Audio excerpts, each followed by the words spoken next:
Welcome to Behind the Camera, a show dedicated to the producers, directors, technicians, and all the people who bring the images of sport to your television every night. I am your host, Uncle Jesse. On today's show, I welcome in Dave Traut. He's a graphics operator and director who lives in Milwaukee, Wisconsin. Welcome to the show. Hey, thanks for having me on.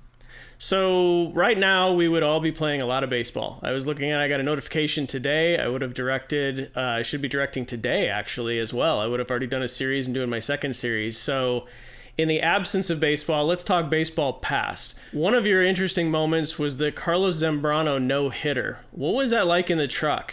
It was interesting. I had just left my newscast directing job at a local affiliate here in Milwaukee about 3 months prior, in June of 2008.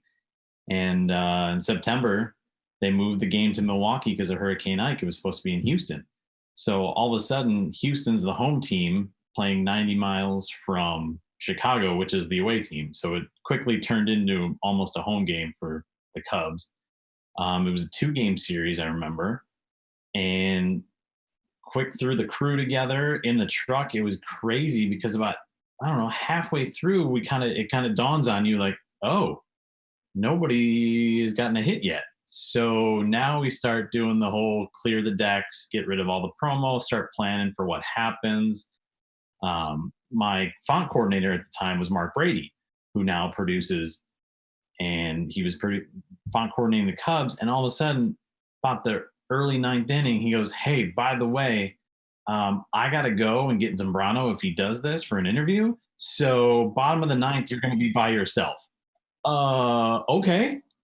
On a show for WGN, don't really know the layout. I'm just doing the one-day help out thing. And okay, I'll just make it through. So in the truck, it was kind of crazy. And I grew up a Cubs fan. I grew up north of Chicago. So it was fun for me to be a part of. All of a sudden, Zambrano does it. And we're trying to figure out where we go from here. And they're like, hey, find me this. And I'm like, I'm not entirely sure where this page is, but I'll find it. Hang on.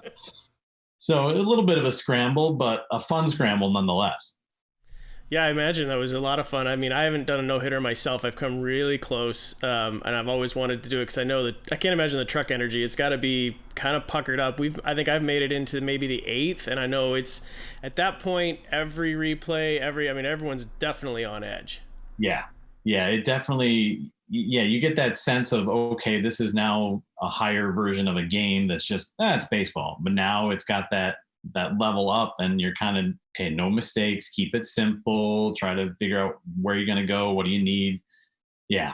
And having just moved into the full-time freelance market, it was kind of a different pace for me, but it was good. It was a good kind of, baptism, so to speak. And then the next day, Ted Lilly throws almost another no-hitter. It goes into the 7th, if I remember right. And so, and I was working for Houston that day. We kind of swapped crews just to kind of make everybody get some work. So another baseball moment in your career is you got to meet one of your heroes, Vin Scully. I've had a pleasure to meet him. He's amazing. He's an amazing guy. So what was that experience like for you? It was sort of surreal. I've been out to the Dodger Stadium, do baseball games out there, and kind of walk by the booth and poke my head in like, hey, there's Vin Scully. But you kind of know that he kind of likes to do his own thing and leave him alone, so to speak. So you just kind of look and, all right, that's kind of cool, Vin Scully. And you know the voice. The voice is so iconic. It was his last season before he retired. And so all the visiting crews, they would ask us, do you guys want to meet Vin Scully? And of course, I'm absolutely, I want to be in on that. Throw me in. So we went upstairs. About 4 of us from the crew walked in, and he gladly said hello to everybody, took pictures with everybody. And the best part was they tell him your name whenever. He's like, oh, hey, Dave, nice to meet you. And it's that Vin Scully Dodger baseball voice. And Absolutely. it's like, can we record that somewhere so I can have that? That was probably the best thing. And he's the nicest guy. And, how are you? What do you do? Oh, that's great. How's Milwaukee? Couldn't be nicer. Just wanted to know more about you. And yet I'm sitting here watching Vin Scully, who, I grew up watching games on the weekend, the national game or whatever like that, and hearing the voice. And it was amazing. It's one of, definitely a highlight of the career. Yeah, he's definitely a genuine guy. I mean, everything you see on television, he's just the nicest guy, nicest person you'll ever meet. And it was a pleasure meeting him as well. I had the same experience. We do games all the time in LA because we're the Diamondbacks. And so, but yeah, that last year, he was so gracious. He let everybody in the booth come meet him, and just wonderful, wonderful guy. So switching to another sport that I really love is hockey. Now, you're a Chicago boy, grew up in Chicago. You got to do a Blackhawks game in 2010 early in your freelance career. What was that experience like for you? It was awesome, because growing up, Blackhawks were kind of okay growing up, and then the late 2000s they kind of took off once they were, they got back on TV. You got Kane and Taves coming up, and it just kind of took off. And then in 2010 they win the Stanley Cup in the mystery puck of Game 6, and nobody knows it winning except Kaner. Then that fall, the season starts up in October, and I'm working for the Red Wings. And they're in Chicago, call me up, have me come down and work for them. And it's the home opener. So it's the first time on Chicago ice that the cup is there. They raise the banner. And so I'm like, oh, this is going to be great. I'll get to watch it from the truck. Well, my coordinator, Kelly Wurmeister, is like, hey, we're not doing anything. We're taking the home show feed of the ceremony. So we're not doing anything for a while. Go up to the concourse and watch the ceremony. I'm like, really? She's like, yeah, just come back during the anthem. So I hustle up there, run up. I get a chance to I pop up. I find the nearest, alleyway to go out from the concourse to the arena, walk in there, and, here comes all the players skating on the ice. Jonathan Taves comes out with the cup, lifting the cup right over his head kind of thing, skates over, puts it on the table. It gave me chills. It really did, just to see the cup and see the whole crowd's going bananas. The United Center was just up for grabs, cheering, yelling, screaming. Then they slide over and they raise the banner up to the rafters, and that was a blast too. So a perk of a job is to be in the right spot at the right time. So being a fan growing up and then having my job letting me in to watch the ceremony it's definitely a perk. Oh yeah, and I imagine the well-known Chicago anthem was probably crazy that night. Oh yeah, it was definitely loud. I didn't get to stay for the whole thing, but I stayed for the start, and then I had to hustle back downstairs. But just to hear it, and the Chicago anthem, as you know, they just yell during the whole thing. They're cheering, and not to be disrespectful, but they're just excited, and that's just tradition. The old Chicago Stadium was the same way. And so just to hear that and kind of look around, take it all in, and then I'm like, okay, I got to go. And then hustle back to work. And then you're like, oh no, I got to go back to work. I want to stay inside. I got to go sit in the keyboard in a windowless truck downstairs. Well, hey, it's one of the perks of the gig, right? You still got to experience it. So I know for myself, I've experienced the Vancouver national anthem. The entire crowd sings the second verse. It's pretty amazing. In Chicago, it's loud. It's a wonderful tradition. I love when the fans come up with something unique like that. I would love to experience the Canadian one where, the crowd just picks up the anthem and takes it. That would be awesome. Yeah, it is pretty amazing. So fast forward to 2014, and college football is coming to all of our sets. Fox gets college football. Everyone's expanding. My first game was at Baylor in Waco, Texas, and we got poured on. I mean, we showed up at 6 a.m. for the first set day, and it rained until 8:30. So we literally just sat under the tongue, drenched. I mean, there was nothing you could do. What are you going to do? You just got to hunker down, and we got all our gear in place, and it eventually dried out, and the game was pretty good. You guys got the game the next week. Right. You had the similar challenges we had. We did, yeah. We didn't have rain. I remember that. But all of a sudden, we had generators because the power hookups that are right next to where the trucks park, you guys had problems with them the first week. So then they decided, okay, we're going to bring in a generator and a backup, make sure we don't have any issues. We'll connect to those, no problem. Well, turns out the guy who was in charge of the generators was trying to do something and match the main to the backup. And about the middle of the second quarter, boom, the truck goes dark. And you've been in a truck, there are no windows usually, or if you do, it's like a 1 foot square, and it was black. So somebody, I think it might have been me because I might have been by the door, opened the door, let some light in, and we're trying to figure out what happened because we can still hear the game, So the game's still going on. The stadium didn't lose power. Our producer's on the phone to the talent upstairs to say, hey, what's going on? Did you guys lose power? Game's still going on. And then they end up calling in to the QKT number to do basically a radio version of the game for the talent while we're trying to get the truck back on the air. And the truck doesn't come back up until about the middle of the third quarter. So we get about halfway through the second, it goes down, miss all of halftime, miss the first half or so of the third quarter. And I know they were trying to figure out if they could plug into the shore, what we call shore power, and they couldn't find it because the fuses tripped and nobody knew who had the keys to unlock the box that you could trip the fuses back. Oh my gosh. Because and of course they were all busy with the football games, so they weren't too worried, right. you know. We're trying to find an electrician or somebody to open up the box and flip it back. And yeah, it was a mess. But we eventually got back on the air and finished the game. But yeah, missed a good chunk of the middle of the game. Well, those kind of things happen in the business. I mean, shore power can be interesting. Generator can be interesting. I've been on a show where a generator died, and you always know because it seems like it rolls through the truck. Like, it's not like everything goes dark. You kind of see equipment start shutting off in sequence. You're like, oh boy, here we go. Mm-hmm. Yeah, I've been in another truck where they're like, guys, I think we have an issue. And you kind of see it dim and then black. Yes. Yeah. We had one of those in a spring training game a while back where the truck was pulsing. So you could see the lights flicker and then like an EVS shut off and then tried to reboot and stuff's like, and finally it all dies. We go outside and there is a thick column of black smoke coming out of the generator. It was like, oh, unplug everything. Let's get a new generator. And I think we missed 5 innings of baseball on that day. So, well, at least it was spring training. So yeah, well, we were playing the Dodgers, and the Dodgers got to watch Suns Insider. They were doing that was our Phil programming, was a Suns show to LA. It was pretty awesome, so it was fitting. So another not so perfect day, but we've all had these early directing career. You've just started doing some directing, and I know for myself, it's a whole different nervousness because everything that could go, like as an EVS op or TDing or whatever, you're worried about your one little area. But when you're directing, now you got to worry about every little area. And so when things aren't quite going perfect, it makes for an interesting open to the show and some interesting nerves. It does, yeah. A basketball game, college basketball, women's Marquette game, early March.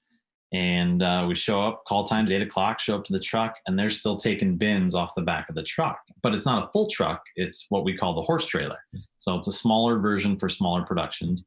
And I look in there, they're taking bins out, and it is tight. I mean, I'm thinking, okay, producer, director, TD, replay maybe. I can see audio in the back, and maybe a chair for graphics.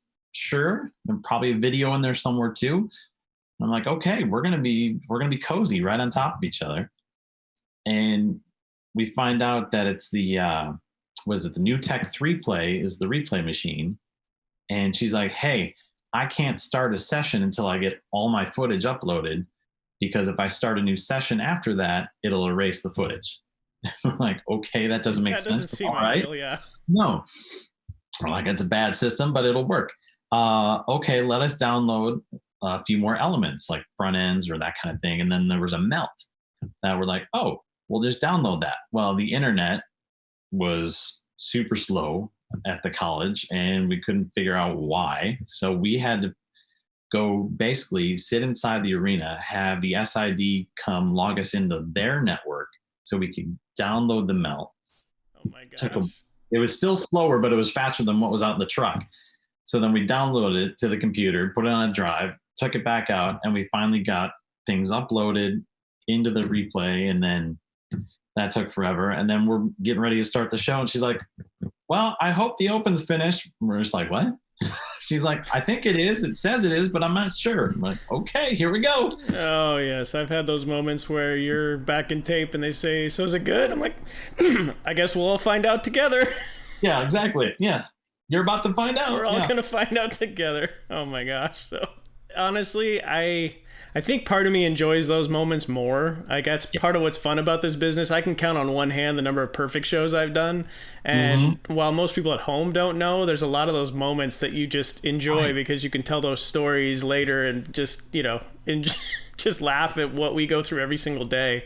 Yeah, it's like, well, nobody at home knows, but the craziness behind the scenes. And that's one of the things I used to love directing newscasts was I loved the election nights or the breaking news days because it was like, all right, what are we doing? Let's figure it out as we go.